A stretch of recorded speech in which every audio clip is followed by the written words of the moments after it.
Hey everybody, so today we are planting a small rose bed. Not all of our roses, but a small rose bed in one of the sides of the garden here. On a very beautiful rainy day. Perfect. Yeah. Perfect for planting, to get some stuff done in the garden. Yeah, it's going to be cloudy all day, so we're trying to take advantage of the clouds and do some stuff out here because it does get pretty hot. We've been getting a lot of good weather this spring here in San Antonio and Texas, and we are just loving and taking advantage of it right now because we are a little bit behind on some of the things. Yeah. So it's great that right now it's nice and fresh out here, and the soil is actually moist, so it's very easy to get easy. in there and work. So we're gonna go ahead and plant a small rose bed here on the side by the fence here. We have a couple of, it's gonna be a pop of color. A lot of color. And yes, this will be our first roses that we're actually planting in the ground here in our new garden. Yep. So it's super exciting for us. We're gonna go ahead and clear this area out, and then we're gonna dig the holes, and we'll talk through what we're actually putting in there as we go along.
So the bed got complete as far as the dig out, and then we went ahead and put the roses in there. Do you want to talk about the roses? I love the roses. So that's like something that Ambrose found. Where was at Fanix? Yes. We went to Fanix. I think we brought you along with us on that day we visit Fanix Garden Center, and we found Joseph's coat. I always call him Jacob. Joseph's coat. It's a beautiful climber. So there's two behind here, and it has the most beautiful color. Towards the end, we'll try to pop up some colors of everything. So everything that we have going on, so y'all can see. And then those are the ones Ambrose picked out. He was just in love. He couldn't do just one. I had to do two. Yeah. So the goal is to have them climb like this and meet in the middle and do our little thing here. Yeah. I think that's going to look beautiful. And it's a great, great bloomer, guys. It just keeps going. And then I picked pop art. This is such a gorgeous and beautiful one. I remember that day we went, and I didn't bring it, right? The first No, we had to go back. And I just could not sleep that whole night. So I just kept on thinking about the rose, because you'll see the flower is just so beautiful. And I told Ambrose, I just need it. So he went back, I think, with Alexis. And then we went back and picked one up. I had to get it. And I told him, you know what, San Antonio just screams color. You need that color here. We'll talk more about it in a little bit. But now we're going to go ahead. So the pop art is just supposed to be a shrub rose. Yeah. Probably reach to 4 to 5 feet? It can go anywhere from 4 to 5 feet, maybe a little bit taller. And spread about 4 feet, so that's kind of what we're going for right here. But we're going to keep them nice and tidy, the shrub roses, because they can get crazy here, because it's nice and hot. It's a long season too. They love the heat here, so they can get pretty big. And it's another great bloomer. It just keeps on going. They already flowered their hearts out, and they're actually coming into another flush. Okay, so what's next? So next we got we have some daylily and a couple of annuals for you guys, but they're perennials for us, because for some people up north, what are perennials for us here, because we're a zone 9, is going to end up being annuals up north. We'll show y'all right now, but let's go ahead and we're gonna do some dailies here. We got to split this guy. So this big guy is Tiger Swirl, and Tiger Swirl is a beautiful daylily. it goes with the theme here of a big old pop of color. Super yellow, bright yellow with, what is it, like a reddish ring? Orange, ring. So I think it's gonna be interesting. I think it's one of the earlier bloomers. Yeah. It's about to do its thing. But this is one of the ones that the short time that we had there living in Virginia, it got really, really big. Yeah. So we're going to go ahead and take this out of the container and split it up. Figure out where exactly we want it. So when we split it, we're going to have to be careful. I'm going to make a mess here. I hope you guys can see it. I'm going to loosen it out. You want to pull? Yeah, it's pretty loose right there. Ambrose can help me here. I don't want to break any of the stock. Oh, that was easy. The reason it's going to be easy, and it should be easy to separate, is because when we brought them in bags. When we dug them out from our garden, our past garden, we put them in bags, and I didn't plant them until fall maybe here? Yeah. Late fall? Okay. So do you want to go for it, or you want me to do this one? Go ahead. Look, right. That one can come off easy right there. I know y'all can see, but you guys can tell. And I'm using this right here, which is like a... It's a transplanter tool. But it has the serrated edge. Yeah. So it can cut through very easily. Just kind of go in.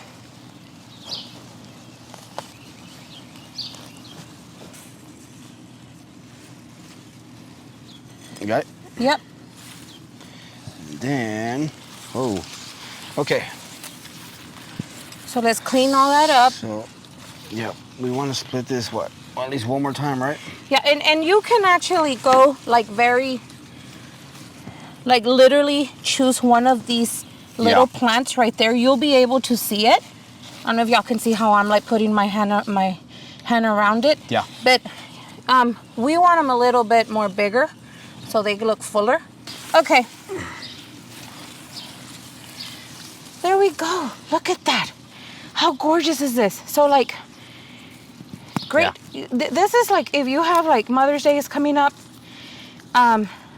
this is like the gift that keeps giving. So if you're on the lookout for like a great plant to give definitely a mom that's into gardening, do daylilies, or separate your daylilies if they're ready to be separated.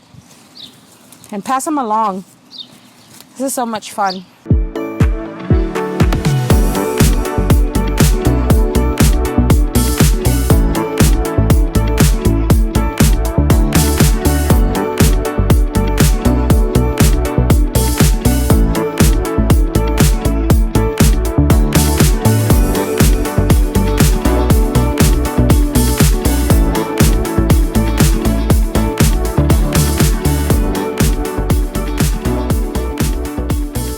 Okay, so daylilies are in there, and I don't know about you, but I love the way they look. I'm loving it.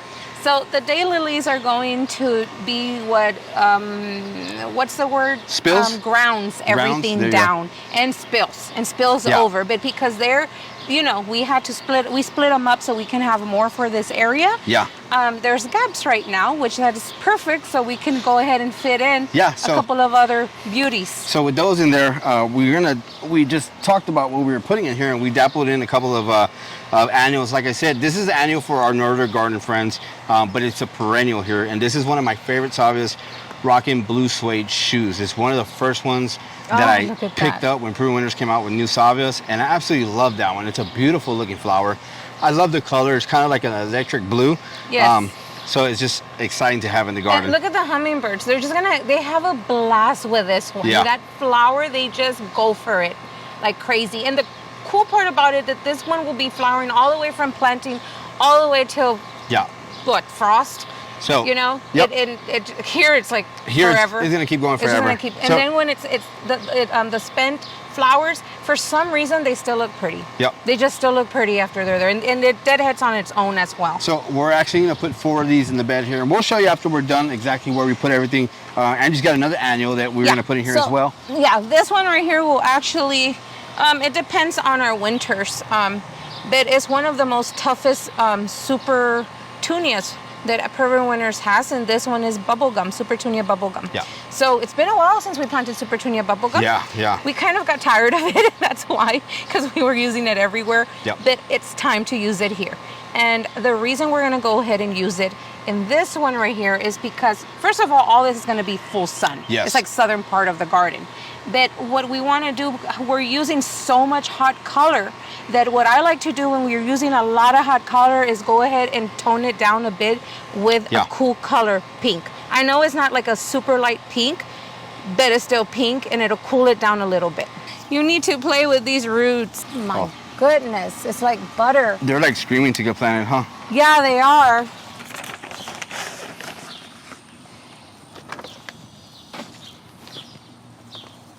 Okay, so before I put some mulch in here and finish off this bed, I actually gave the roses some rose tone. And the rose tone, even though I gave it some biotone, the rose tone is gonna help fertilize those roses. Now, normally you wanna fertilize your roses at the beginning of spring and then after their first flush. But since it's hot here in Texas and these guys were already doing a flush at the nursery and we're taking them out of the container and putting them in the ground, we wanna give back as much nutrient and food back to the roses right now because they are gonna go in the ground. And we want to see another flush soon. So we're gonna count this as the first flush already done and feeding it once more.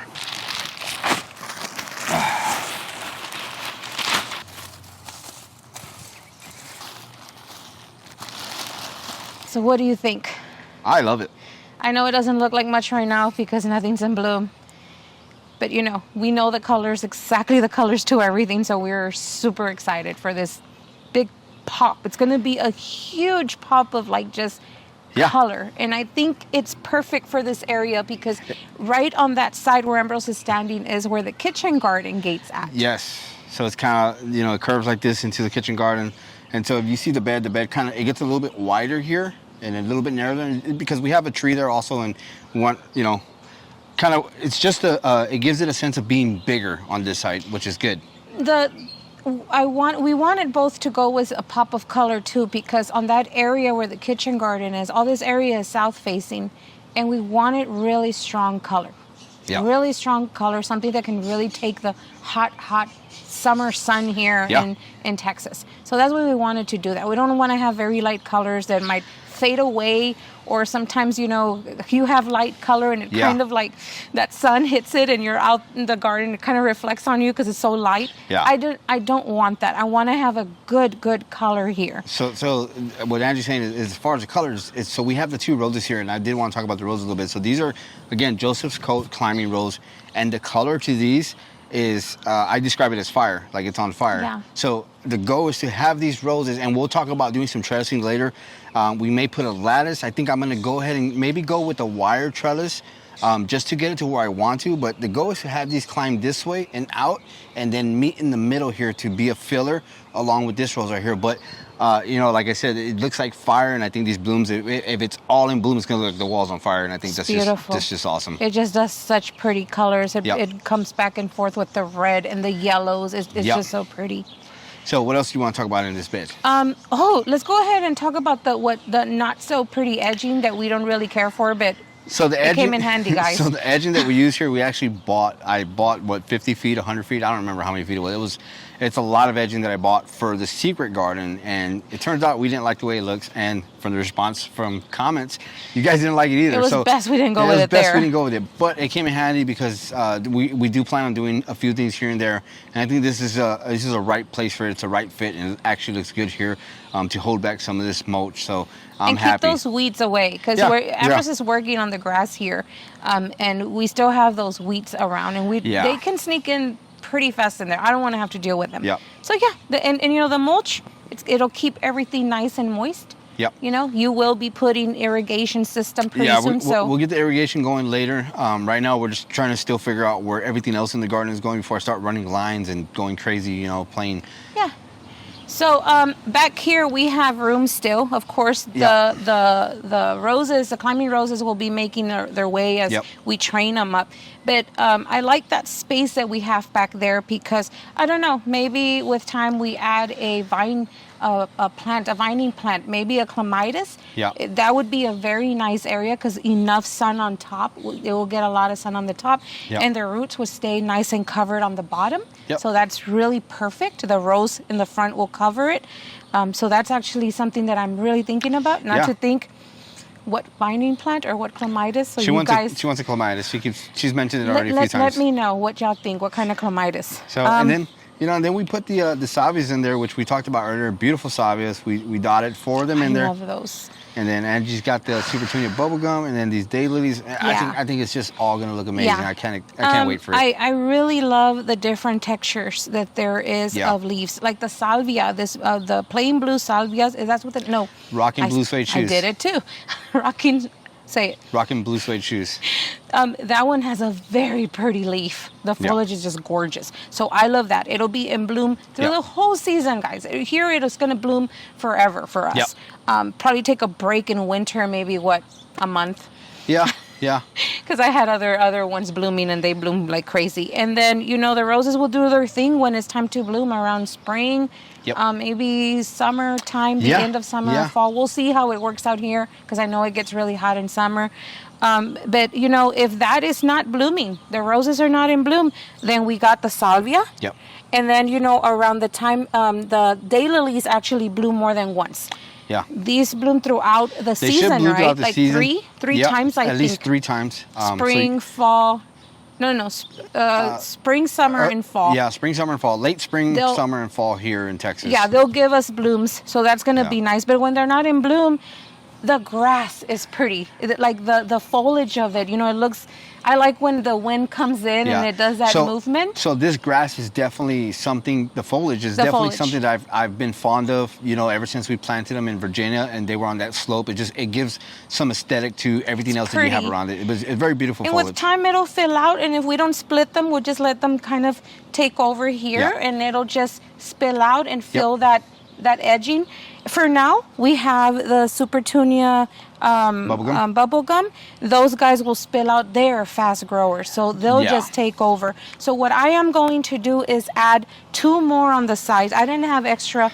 We'll go and grab some. They're everywhere here in San Antonio, the Super Tunia bubblegum. So I'm going to add 2 more because I do like that. So the blue of the salvia and the Super Tunia bubblegum, the pink, that's the lighter color that is going to make all this crazy color kind of calm down. So that's what I like to do. Add a little bit of cool color into something that has a lot of color. So I think we've explained everything. All there's left to do is really... Oh, I didn't talk about the mulch. So we did mulch in there, and I love personally using pine bark mulch. It's a little bit chunkier. It's a little bit bigger. And it has a multi-purpose use. We use it for the bottom of containers sometimes to provide the drainage. And then we use it because we want it to absorb as much water, especially being here in southern Texas where it gets really, really hot. We want it to absorb that water and keep this bed as moist as possible. But that's what I like. You definitely use shredded mulch. There's nothing wrong with using shredded mulch. I just like the chunkier looking mulch.